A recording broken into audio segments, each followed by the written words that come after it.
আপনি যতবারই বলেন তারা বলবে আমাদের কিচ্ছু লাগবে না, ঠিক কিনা? ঠিক না?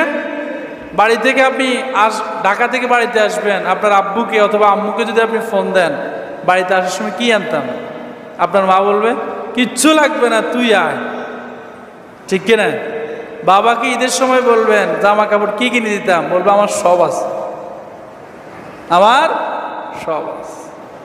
এজন্য এই পৃথিবীতে যদি আপনার আপন বলতে কেউ থাকে তাহলে দুজন মানুষ আপনার আপন, এই দুজন ছাড়া আপনার আপন আর কেউ নাই। কারণ হচ্ছে আপনার সুন্দর স্ত্রী, যার জন্য আজকে আপনি পাগল হয়ে গিয়েছেন, আপনার মা বাপকে ছেড়ে দিয়েছেন, এই সুন্দর স্ত্রী কিন্তু আপনাকে ছেড়ে যেতে এক মুহূর্ত লাগবে, যে কোনো সময় আপনাকে ছেড়ে চলে যেতে পারবে।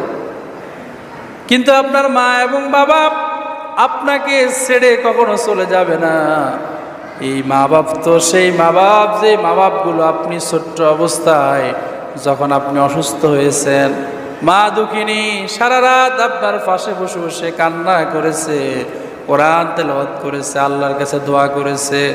যখন আপনি অসুস্থ তখন মা বারবার আল্লাহর কাছে দোয়া করার পরও যখন দেখতেছে আপনি সুস্থ হচ্ছেন না, আপনি কষ্ট পাচ্ছেন, আপনার জ্বর কমার্সে দিন দিন বেড়ে যাচ্ছে, আপনার অসুস্থতা দিন দিন কমার্সে বেড়ে যাচ্ছে, এই মা দুঃখিনী দোয়া করতে করতে একটা পর্যায়ে এটা বলে ফেলে, আল্লাহ তুমি যদি আমার হায়াত থাকে তাহলে আমার হায়াতটা রেখে দাও, সেই সাথে আমার সন্তানের হায়াতটাও রেখে দাও, আর যদি আমার হায়াত শেষ হয়ে যায় তাহলে আমার হায়াতটা নিয়ে আমার সন্তানটাকে সুস্থ করে দাও, ঠিক কিনা?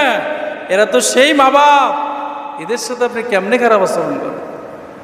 আপনি থাকেন 10 তলায়, মা বাপকে রাখেন গাছতলার নিচে, আপনি এসি রুমে থাকেন, এই যে কারেন্ট চলে যায়, মা বাবার কাছে একটা ফ্যান নাই, ঘর দিয়ে পানি পড়ে, মায়ের কোনো খোঁজ নাই, খবর নাই, এদের কোনো তথ্য জালাস নাই।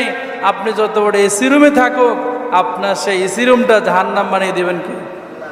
এজন্য মা বাবার খেদমত করবেন, মা বাবার খেদমত করবেন। মা বাপ খুশি, আল্লাহ খুশি। মা বাপ অসন্তুষ্ট, আল্লাহ তাআলা অসন্তুষ্ট। আমরা এখন অনেক কিছু অনেকের জন্য করি, কিন্তু যাদের জন্য করা দরকার এদের জন্য আমরা কিছুই করি না। এদের জন্য করবেন, তাহলে আপনার কপালকে খুলে দেবেন কে?